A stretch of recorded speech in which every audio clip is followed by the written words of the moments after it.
সারা দেশের সনাতনী ধর্মাবলম্বীদের দীপাবলি পূজা যথাযথ ধর্মীয় আয়োজনে অনুষ্ঠিত হয়েছে। পূজা অর্চনা, নানা সাংস্কৃতিক অনুষ্ঠানের মধ্য দিয়ে এ দিনটি উদযাপন করেন তারা।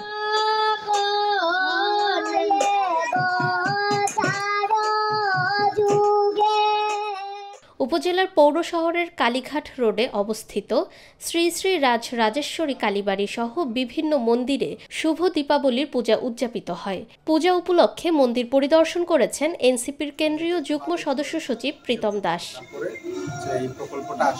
20 অক্টোবর সোমবার সন্ধ্যায় পূজা মণ্ডপ পরিদর্শনকালে তিনি পূজার সার্বিক পরিস্থিতি ও আয়োজন সম্পর্কে খোঁজ খবর নেন। পরে তিনি শ্রীমঙ্গল পৌর শ্মশানঘাট কালীবাড়ি, আরামবাগ শ্রী শ্রী শ্রীমঙ্গলেশ্বরী কালীবাড়ি ও দক্ষিণ ভাড়াউড়া কালী মন্দির সহ বিভিন্ন মন্দির পরিদর্শন করেন। নিরপেক্ষ, সত্য প্রকাশে আপোষহীন।